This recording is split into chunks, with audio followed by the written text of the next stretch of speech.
सभी छोटे बड़े श्रोताओं को सुनीता भटनागर का प्यार भरा नमस्कार। ऑडियो स्टोरीज के हमारे चैनल कहानी जगत में आप सभी का स्वागत है। हिंदी कहानियों की श्रृंखला में आइए आज सुनते हैं मीना काकोड़कर जी द्वारा रचित एवं लीला गायतोंडे जी द्वारा हिंदी में अनुवादित कहानी ओरे चिरुंगन मेरे। माँ की मौत के 2 दिन गुजरे थे। उसकी याद में मुझे बार बार रोना आ रहा था। पिताजी दिन रात सिर पर हाथ रखे कोने में बैठे रहते। उन्हें देखकर तो मुझे माँ की याद और भी सताती थी। हर रात माँ मुझे बगल में लेकर सोती थी। इन 2 रातों में सुरंग मुझे अपनी झोंपड़ी में ले गई थी। उसके बगल में मैं पिल्ले जैसा सुस्ता गया था, पर आज पिताजी ने मेरा बिछौना अपनी झोंपड़ी में ही लगा दिया। जब सुरंग मुझे लेने आई तो उन्होंने कहा, सोने दो उसे यहीं पर, मुझे अकेले को खाली झोंपड़ी खाने को दौड़ती है। सुरंग के पास जाने के लिए मेरा जी तरस रहा था, फिर भी मैं चुप रहा। रात को अकेले ही बिछौने पर लेटा और मुझे रुलाई आ गई। अंधेरे में हाथ लंबा करके मैंने यूं ही इधर उधर टटोल कर देखा, माँ नहीं थी। कम से कम पिताजी तो मुझे अपनी बगल में सुला लें।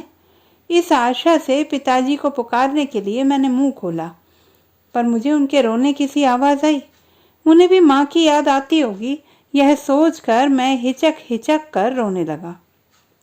माँ, ऐसा आक्रोश करके मैं धम्म से पिताजी के बिछौने पर आ धमका। उन्होंने मुझे कस के गले लगा लिया था। मैंने भी उन्हें बाहों में जकड़ा। उनके आंसू मेरे गालों पर टपकने लगे। वे मुझे सहलाते रहे जैसे कि मेरी माँ सहलाती थी। दूसरे दिन मौसी आई। आते ही मुझे गले लगा कर रोने लगी। उनकी गोद में मुंह छुपाए मैं भी रोने लगा। मौसी के कपड़ों से फूलों की सी खुशबू आ रही थी। माँ के कपड़ों से हमेशा धुएं की गंध आती थी, पर मेरा मन चाहा कि मौसी के कपड़ों से धुएं की ही गंध आती तो कितना अच्छा होता। उनको समय पर बुलावा नहीं भेजा, इसलिए मौसी पिताजी से बहुत गुस्सा कर रही थी। माँ की याद कर करके उनका मुंह भी लाल हो गया। मौसी जरा भी माँ जैसी नहीं दिखती। मेरी माँ सांवली थी तो मौसी थी गोरी। दोपहर के वक्त पिताजी से मौसी ने कहा था, मैं रघु को अपने घर ले जाती हूँ, इधर उसकी परवरिश ठीक से नहीं होगी। पिताजी चुप रहे। तुम्हारे काम पर जाने के बाद वह अकेला पड़ जाएगा, उसके खान पान का क्या होगा? पिताजी ने मेरी तरफ देखा। अगर उसको भेजा तो मुझसे अकेले में दिन कैसे काटे जाएंगे? तुम मर्द हो, काम शुरू करते ही सब कुछ भूल जाओगे। ये बेचारा मुसीबत का मारा हो जाएगा। मैं बैठकर दोनों के मुंह ताकता रहा। मैं जाना भी चाहता था और नहीं जाना भी। आखिर पिताजी ने मेरी 2 कमीजें पतलून थैले में रख दिए और बोले, रघु, तू अपनी मौसी के साथ जा। जब उन्होंने जा कहा तब न जाने को मेरा जी चाहता था। पिताजी मुझे बहुत लाड़ करते थे। मुझे साथ लेकर वे कई बार छोटे पुल पर मछली पकड़ने जाया करते थे। तब हमारी लाई गई मछली माँ अच्छी तरह आग में सेकती थी। शनिवार के दिन चौराहे पर बड़ा बाजार भरता था। पिताजी उधर छोटी बड़ी रस्सियाँ बेचने बैठ जाते थे। मैं भी उनके साथ बैठता था। धूप तेज होने पर पिताजी छाता खोलते थे और हम बड़ी अकड़ के साथ उसके नीचे बैठते थे।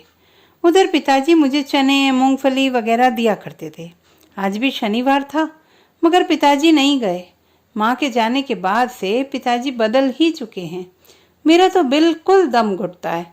पिताजी, आप भी आइए ना। पगला, पहले तू जा। आप कब आएंगे? आऊँगा। पर कब? आऊँगा एक दिन। जल्दी ही आ जाइएगा। पिताजी कुछ नहीं बोले। जल्दी आएंगे ना? मैंने फिर से दोहराया।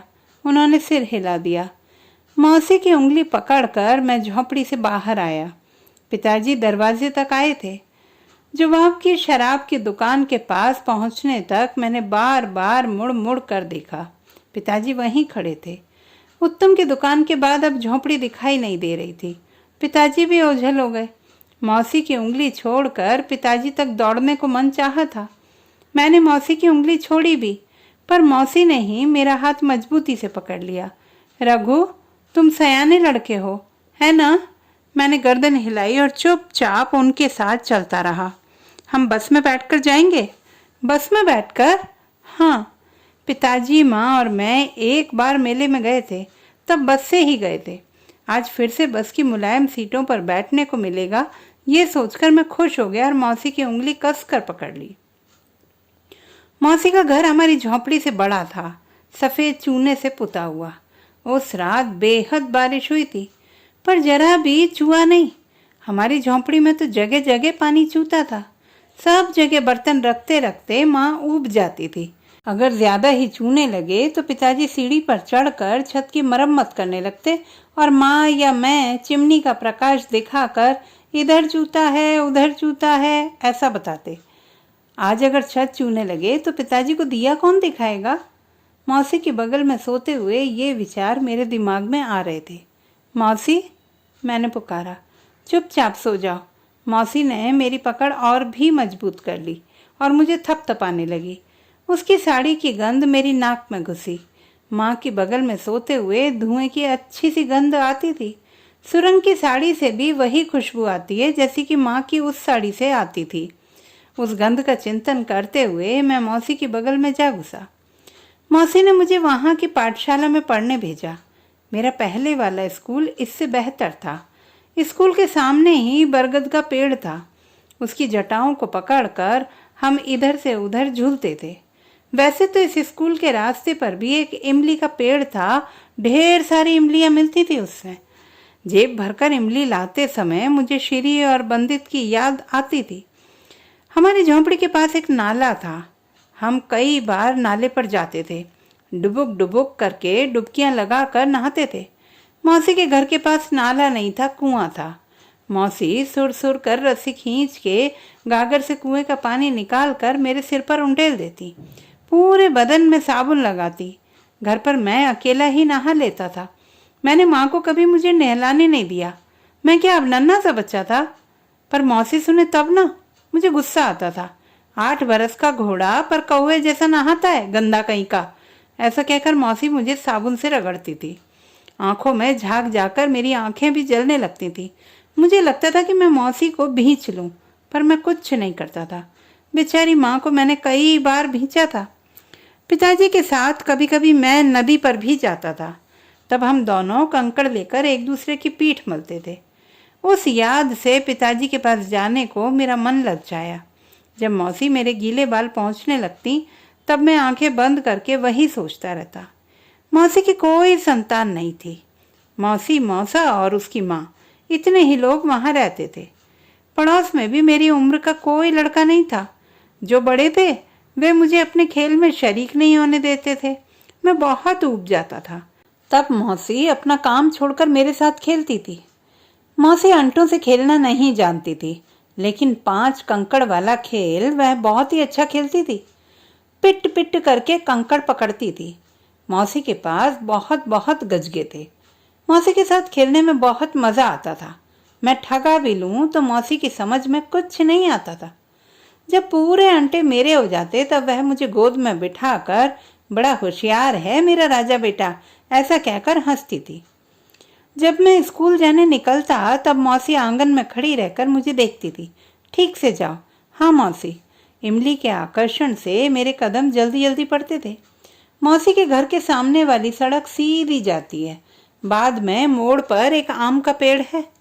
उधर पहुंचने तक मैं रोज पीछे मुड़ मुड़ कर देखता था और मौसी को हाथ हिलाकर जो दौड़ लगाता था तो एकदम इमली के पेड़ के नीचे पहुंचता। मेरे हाथ हिलाने तक मौसी आंगन में ही खड़ी रहती थी। एक बार मैं हाथ हिलाना भूल गया तो मौसी को एकदम बुरा लगा। स्कूल से जब मैं लौटा तो कहने लगी, रघु, आज तूने पीछे मुड़कर देखा ही नहीं। कब मौसी? स्कूल जाते वक्त। भूल गया। ऐसे कैसे भूल गया? तुझे तो मुझसे अपनापन ही नहीं है। मैं ही तुझ पर जान देती हूँ। मौसी की आंखें भर आईं। मुझे बहुत बुरा लगा। पीछे मुड़कर नहीं देखा तो इसमें मौसी को इतना दुखी होने की क्या बात थी? उस दिन बस यही सब सोचता रहा। पर उस दिन से आम के पेड़ के पास पहुंचते ही मैं बिना भूले पीछे मुड़कर देखने लगा था। रात को मौसी मुझे कहानी सुनाती थी। उस रात उसने मुझे चिरंगन की कहानी सुनाई थी। एक था चिरंगन, एकदम नन्हा सा। एक दिन उसकी माँ मर गई। चिरुंगन घोंसले में अकेला रह गया। चिरुंगन की एक मौसी थी।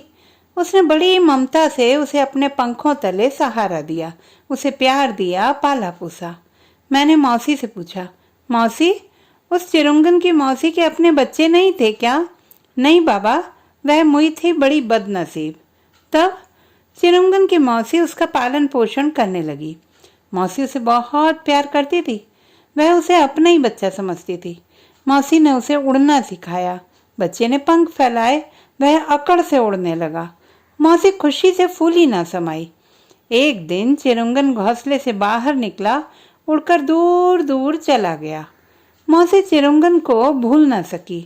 वह उसकी राह देखती रही, कहने लगी, ओरे चिरुंगन मेरे, कब आएगा तू? प्यार करती हूँ तुमसे मैं, पर भूल गया रे तू। ओरे चिरुंगन मेरे।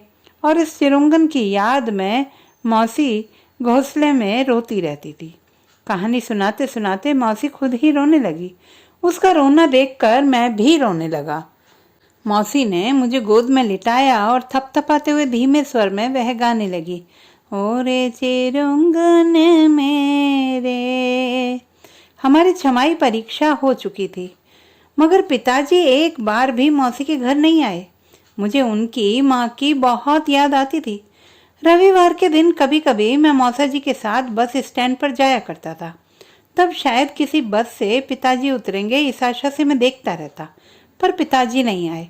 मैंने उनसे कहा था, जल्दी आना। बहुत राह देखी और फिर एक दिन पिताजी आ धमके। स्कूल की छुट्टियां थी। मैं अकेला ही आंगन में अंटों से खेल रहा था। सामने कोई खड़ा रहा। ऊपर देखा तो पिताजी। मैंने अंटे फेंक दिए और पिताजी की कमर में बाहें डाल दी। मौसी, पिताजी आ गए। पिताजी ने मुझे कस कर पकड़ा। मेरा खुशी से चेहरा खिल उठा था। मौसी बाहर आई। चाय पीते वक्त पिताजी ने कहा, रघु को लेने आया हूँ। मौसी के हाथ का सूप जमीन पर जा गिरा। उसमें से चावल सब जगह बिखर गए। मौसी बिल्कुल गई भी थी। सूप भी ठीक तरह पकड़ना नहीं जानती। तुम काम पर निकलोगे, रघु अकेला रह जाएगा। उसका क्या होगा? वह अकेला नहीं होगा। नहीं, कैसे? मैंने दूसरी शादी की है, पिताजी ने धीरे से कहा। क्या? मोगरू के चल बसे 6 महीने नहीं बीते और तुमने? क्या करता? दुनिया में रहना तो है ना। बड़ी मुसीबत में था। आखिर रघु को भी कितने दिन यहाँ रखता। मौसी का चेहरा तमतमा गया। रघु का नाम मत लेना। उसे वहां ले जाकर क्या सौतेली माँ के मुंह में दोगे? मैं उसे कभी नहीं भेजने वाली। मौसी गुस्से से बोलने लगी। मैं दोनों के मुंह ताकता रहा। सौतेली माँ? मौसी ने मुझे सौतेली माँ की बहुत कहानियां कही थी। सब सौतेली माएँ बुरी होती हैं, यह मैं जानता था। पिताजी मेरी भी सौतेली माँ लाए हैं, यह सोचकर मुझे रोना आया और माँ की याद में मैं हिचकियों पर हिचकियां भरता रहा। रघु को सौतेली माँ से कुछ तकलीफ नहीं होगी, वह उसे प्यार ही करेगी। यह तुम मुझे मत बताना। तुम अभी से कैसे जान गए? वह पड़ोस में ही रहती थी। हमारे रघु को वह बहुत चाहती है। कौन है वह? सुरंग। सुरंग? मेरी आंखें चमक उठी। हटो, सुरंग भी कभी सौतेली माँ हो सकती है भला? वह कितनी अच्छी है। उसकी बगल में जब सोया था तब मुझे लगा था जैसे मैं माँ की गोद में सो गया हूँ। मैं फक से हंसा। पिट करके कूद कर पिताजी के पास पहुंचा। पिताजी, मैं चलूंगा। पिताजी हंसे। मेरे बाल सहलाने लगे। मौसी चुपके से खाली सूप लेकर अंदर चली गई। मौसी, मेरी कमीज किधर है? पतलून किधर है? कहकर मैं उनके पीछे दौड़ा। मौसी रसोई घर में खड़ी थी। उनकी नाक लाल हुई थी। रघु, क्या तू सचमुच जाएगा? सचमुच यानी? पगली मौसी, क्या पूछती है? जानती ही नहीं। मैंने सिर हिलाया। यहाँ तुझे अच्छा नहीं लगता? यहाँ मुझे अच्छा लगता था, पर पिताजी के साथ और भी अच्छा लगेगा। मैंने मौसी से वैसा कहा। मैं ही पगली। ऐसा बोलते बोलते मौसी ने सूप में चावल डाल दिए। मौसी, बाहर चावल बिखरे हैं, वैसे ही पड़े हैं। हाँ, जानती हूँ चावल बिखरे हैं। मैं जमा कर लाऊं? नहीं रघु, मुझसे बिखरे थे, मैं ही जमा कर लूंगी, कहकर मौसी बाहर चली गई। दोपहर भोजन के बाद मौसी ने मेरे कपड़े थैली में रख दिए। मेरी मनपसंद पिपरमेंट मेरी जेब में भरी। कुछ लड्डू बांध दिए। आएगा ना कभी कभी? मैंने सिर हिलाया। पिताजी के तैयार होने से पहले ही मैंने पैरों में चप्पल भी पहन ली। मैं आंगन में आ पहुंचा। मौसी ने मुझे कस कर गले लगाया और चूम लिया। मैं शर्मिंदा हुआ। पिताजी ने देखा होगा, यह सोचकर ही मैं लाल हो गया। पिताजी का हाथ पकड़कर मैं चलने लगा। पिताजी, क्या नाले में अभी तक पानी है? पिताजी, हम छोटे पुल पर मछलियां पकड़ने जाएंगे ना? सुरंग भी हमारे साथ ही रहेगी ना अब? मैं बहुत कुछ जानना चाहता था। पिताजी हंस हंस कर मुझे जवाब देते थे। बंदित और श्री को बहुत सारे समाचार सुनाने थे। जेब में से इमलियां देनी थी। घर पहुंचने को मैं बहुत उतावला था। खुशी खुशी मैं बस में चढ़ा। बस चलनी शुरू हो गई। बोलते बोलते जेब में हाथ डाला। मौसी के दिए पेपरमेंट हाथ लगे और झट से मुझे याद आया, आम के पेड़ के पास पहुंचने पर पीछे मुड़कर मौसी को हाथ हिलाना तो मैं भूल गया था, बिल्कुल भूल गया था। तो दोस्तों, ये थी हमारी आज की कहानी। आपको कैसी लगी कमेंट बॉक्स में लिखना ना भूलें। चैनल को सब्सक्राइब करें, लाइक करें और मित्रों के साथ शेयर करें।